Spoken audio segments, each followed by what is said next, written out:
जीवन मुक्त गीता श्लोक क्रमांक 6।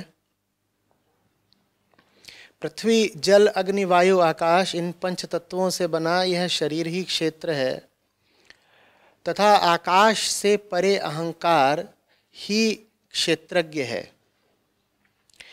यह मैं ही समस्त कर्मों का कर्ता और कर्म फलों का भोक्ता है। इस ज्ञान को धारण करने वाला ही वस्तुतः जीवन मुक्त कहा जाता है। तो दो हैं, क्षेत्र, क्षेत्रज्ञ, आत्मा। दो हैं माने एक वो जो द्वैत का जोड़ा है और दूसरा जो इस जोड़े से बिल्कुल पृथक साक्षी है। क्षेत्र और क्षेत्रज्ञ क्या है? द्वैत के जोड़े की दो इकाइयां। ठीक है। मैं है विषयेता और ये जो सब पंचभूत बताए गए, ये दुनिया के सब जो विषय बताए गए, ये हैं उस विषयेता के सामने के दृश्य, विषय। ठीक है। विषयता माने मैं इन पंचभूतों के साथ कुछ कुछ जुगाड़ खिलवाड़ करता रहता है और जो कुछ भी वो इनके साथ करता है उसका वो नतीजा भुगतता है। ठीक है ना। जो कुछ भी वो करता है इसका वो नतीजा भुगतता है। जीवन मुक्त वो जिसने अपनी पहचान का नाम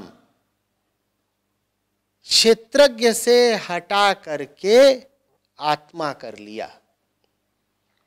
उसका मैं अब क्षेत्रज्ञ के साथ नहीं जुड़ा है, उसका मैं अब जुड़ा हुआ है आत्मा के साथ। ये जो क्षेत्र और क्षेत्रज्ञ जिस तरीके से यहां जीवन मुक्त गीता में बताए गए हैं, ये वैसे ही हैं जैसे श्री कृष्ण श्रीमद् भगवद गीता में कहते हैं प्रकृति और पराप्रकृति। वो कहते हैं कि जिसको आप साधारणतया प्रकृति कहते हो वो वास्तव में बस अपराप्रकृति है, और जिसको आप अहम कहते हो वो भी प्रकृति ही है, बस उसको कह दो पराप्रकृति। दो तरह की प्रकृति हो गई। तो ये क्षेत्र सारा क्या हुआ? अपराप्रकृति। और जिसको क्षेत्रज्ञ कह रहे हो वो भी है प्रकृति ही, वो तुम नहीं हो। जिसको क्षेत्रज्ञ माने मैं कह रहे हो वो भी प्राकृतिक ही है, वैतना ही प्राकृतिक जितना धूल मिट्टी और पानी। पृथ्वी अग्नि जल वायु आकाश, ये सब, इनको तो प्रकृति मानने में हमें कोई संकोच नहीं होता ना, लेकिन अहम को प्रकृति मानने में हमें संकोच होता है। हम कहते हैं ये सब दुनिया प्राकृतिक है और भीतर जो अहम बैठा है वो उस प्रकृति से भिन्न है, ऐसा ही कहते हैं ना हम। यहां बताया जा रहा है और वही बात भगवत गीता में और ज्यादा विस्तार से बताई गई है कि तुम प्रकृति से परे हो। अष्टावक्र गीता भी बिल्कुल इन्हीं शब्दों में बात कहती है, तुम प्रकृति से परे हो। तुम प्रकृति से परे हो माने तुम प्रकृति के दोनों सिरों से परे हो। दो सिरों के क्या नाम? क्षेत्र और क्षेत्रज्ञ, अपरा और परा।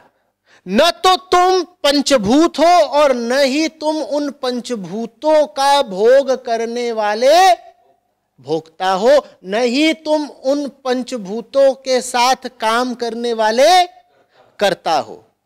वो सब प्रकृति का खेल है, तुम अलग हो। जिस खिलौने के साथ खेला जा रहा है वो खिलौना तो प्राकृतिक है ही, उस खिलौने के साथ जो खेल रहा है वो बच्चा भी प्राकृतिक है। उस बच्चे का ही नाम क्या है? अहम, मैं। उसको कभी क्षेत्रज्ञ बोल दिया, कभी पराप्रकृति बोल दिया, कभी 100 नाम है। ठीक है। इन दोनों से मुक्त होना होता है। जो इन दोनों से मुक्त हो गया वो जीवन मुक्त है। दिक्कत क्या आती है? क्यों श्लोक को कहना पड़ रहा है कि क्षेत्र क्षेत्रज्ञ दोनों से मुक्त होना पड़ेगा तब जीवन मुक्त हो गए? क्योंकि भाई हम क्षेत्र से तो मुक्त होना चाहते हैं और क्षेत्रज्ञ के साथ पहचान बनाते हैं। हम क्षेत्र को तो छोड़ना चाहते हैं, हम कहते हैं दुनिया ये महफिल मेरे काम की नहीं, ये सब पंचभूत भूत प्रेत है, इनके साथ क्या उठना बैठना, ठीक है, इनको तो छोड़ने को हम बड़े राजी रहते हैं। किसको छोड़ने को हम तैयार नहीं रहते? जो क्षेत्रज्ञ है। इसको छोड़ने को हम तैयार नहीं है। जो इन दोनों को छोड़ दे वो जीवन मुक्त हो गया, वो जीवन मुक्त हो गया। जीवन मुक्त का मतलब ये नहीं होता कि जीवन से ही आजाद हो गया, वो पखेरु उड़ गया, हंसा चला आकाश, नहीं। जीवन मुक्त का मतलब होता है, पलट के पढ़ो कि अब वो मुक्त होकर जीवन जी सकता है, या ऐसे पढ़ो कि जो जीवन मुक्त हो गया वो जो साधारण जीवन होता है, वो जिसको हम सामान्य जीवन कहते हैं, उस जीवन से मुक्त हो गया, तो अब उसका मुक्त जीवन हो गया। जीवन मुक्त माने जीवन की हमारी सामान्य परिभाषा से मुक्त। जीवन के साथ जो अनिवार्य रूप से दुख दर्द बेचैनी और सब राग द्वेष चलते हैं उनसे मुक्त, उसका नाम कहलाता है जीवन मुक्त। ठीक है, ये बहुत भारी बात है, बहुत भारी बात है। मालूम है क्या कहा जा रहा है? कहा जा रहा है तुम जी सकते हो बिना उस नरक के जिसको आमतौर पर जीवन कहते हैं। ये बहुत बड़ी बात है। कहा जा रहा है कि मुक्ति के लिए तुम्हें मरना नहीं होगा। ये जीवन की बहुत सकारात्मक परिभाषा है। ये जीवन के प्रति बड़ी विधायक दृष्टि है। तुमसे कहा जा रहा है कि इधर उधर नहीं जाना होगा, किसी अमरलोक में नहीं जाना है, इसी मर्त्य लोक में इसी हाड़ मांस के शरीर के साथ मुक्त होकर जिया जा सकता है। और यही जीवन का लक्ष्य है। क्या? जीवन मुक्त होकर जीना। कबीर साहब कहते जीवन मुक्त सोई मुक्ता है, नहीं तो सुख दुख भुगता है। मुक्ति तभी है जब जीवन मुक्त हो गए। जीवन मुक्त माने कि जीते जी मुक्त हैं। ये नहीं है कि कुछ और होगा, खास घटना घटेगी तब होगा। जिंदगी जी रहे हैं और मुक्त है।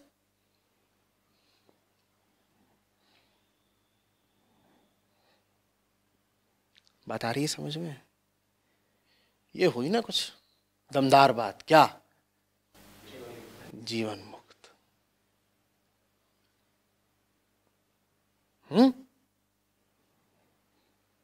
कैसे जी रहे हो? जीवन मुक्त। जी क्यों रहे हो? ताकि जीवन मुक्त हो सके, वही उद्देश्य है। और जब जीवन मुक्त हो गए तब जीवन निरुद्देश्य है, क्योंकि तब कोई व्यक्तिगत उद्देश्य बचता नहीं। तब कोई व्यक्तिगत उद्देश्य बिल्कुल बचता नहीं। एक बात इस श्लोक से और स्पष्ट समझ लीजिएगा। इसमें जोर देकर कहा गया है करने का और भोगने का सारा कारोबार अहंकार का है। आत्मा माने सत्य को न करने में रुचि है न भोगने में। तो खबरदार कि आगे से कोई कहे कि जो करता है भगवान करता है, वो नहीं करता कुछ। भगवान से अगर आपका आशय सत्य से है तो सत्य की न कुछ करने में रुचि है न कर्मफल भोगने में रुचि है। साक्षी मात्र है। साक्षी कहां जबरदस्ती टांग अड़ाता फिरेगा कि ये कर लूं और फिर वापस जाए, देखो अब जो कुछ मिला है थोड़ा हमें भी दो ना। ये सब नहीं। जब भी कहीं कुछ हो रहा है, कर्ता वही है जो करने में किसी तरह का लाभ देख रहा है। आत्मा को कौन सा लाभ चाहिए? आत्मा को भी लाभ चाहिए। कर्ता वही है जो करने में किसी तरह की पूर्णता हासिल करना चाहता है। आत्मा अपूर्ण बैठी है क्या? आत्मा कुछ नहीं करती। उस तरह के लोग भी सावधान हो जाएं जो कहते हैं मेरी आत्मा चाहती है कि मैं ऐसा करूं, कहते हैं मेरी आत्मा तड़प रही है। हद हो गया, इतना तड़पा हुआ आदमी है कि इसने आत्मा भी तड़पा डाली। आत्मा तो तड़प सकती नहीं, लेकिन तुम्हारी तड़प इतनी घनघोर है कि वो तुमने आत्मा पर भी आरोपित कर दी कि मेरी तो आत्मा भी तड़प रही है। आत्मा न फड़कती है न तड़पती है, न गाती है न रोती है।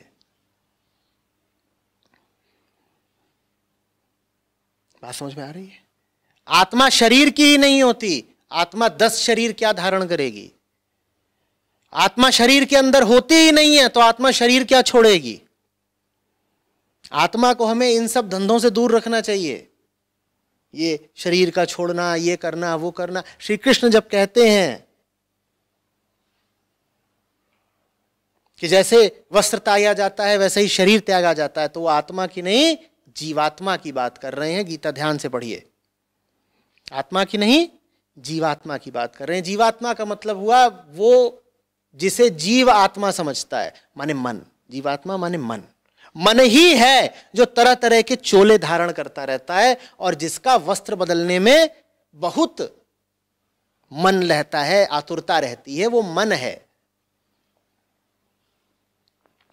आत्मा को ढक सके ऐसा वस्त्र बनाएगा कौन? आत्मा जिस वस्त्र को पहन सके ऐसा वस्त्र आएगा कहां से? क्योंकि हमें तो बताया गया था कि आत्मा अनंत है, वस्त्र कैसे धारण कर लेगी? कितनी बड़ी देह हो गई तुम्हारी कि उसमें आत्मा घुस गई। कह रहे मेरी आत्मा है वो यहां इधर लीवर के पास रहती है।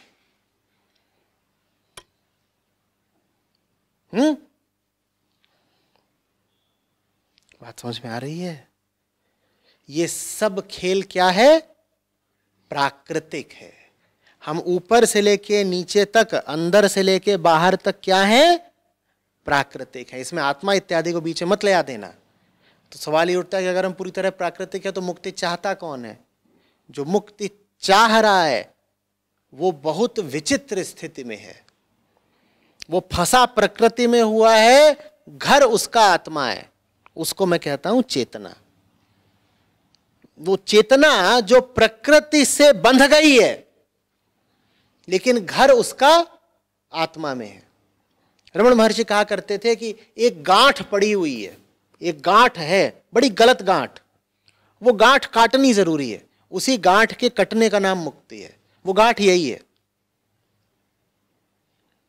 चेतना हमारी शरीर से बंध गई है, किसी ने गलत गांठ बांध दी। चेतना शरीर से बंध गई है, गलत गांठ बंध गई है। होना चाहिए था उसको आत्मा के पास, बांध दिया गया है उसको प्रकृति के साथ। इसी बात को भारत ने साहित्य में ऐसे दर्शाया कि प्यार किसी और से था, विवाह किसी और से हो गया। समझ में आ रही बात? इसीलिए फिर संत कवियों ने गाया कि आई गमनवा की सारी, आई गमनवा की सारी। और मृत्यु को ऐसे ही दिखाया गया जैसे कि आप प्रस्थान कर रहे हो बेगाने घर से अपने असली घर की तरफ। वो सब प्रतीक वास्तव में चेतना को ही निरूपित कर रहे थे। वो सब प्रतीक वास्तव में इंसान की जो पार्थिव स्थिति है उसका संकेत दे रहे थे कि हम हैं कहीं और के, फंस कहीं और गए हैं। प्यार किसी और से था, विवाह किसी और से हो गया है। बस इंतजार कर रहे हैं कि मुक्ति मिले। जिसको जीते जी मुक्ति मिल गई वो जीवन मुक्त हो गया। बात समझ में आ रही है? ये जो शरीर है ना, इसके साथ हमारा कुछ दिन का संयोगिक नाता बैठ गया है।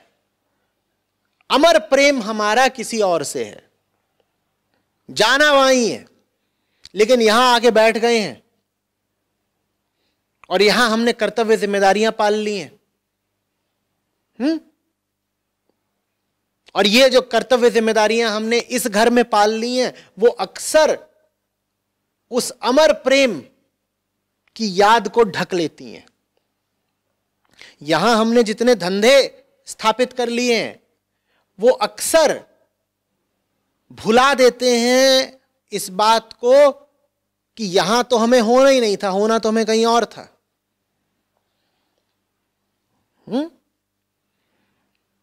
बात समझ में आ रही है?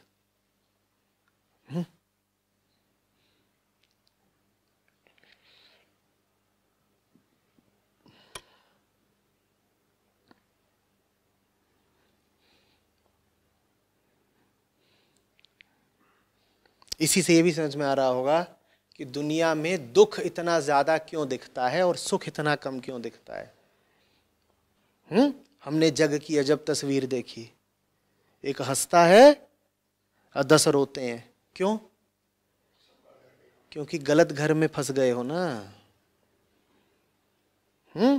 सोचो, बिटिया का दिल किसी और से लगा हुआ था, विवाह किसी और से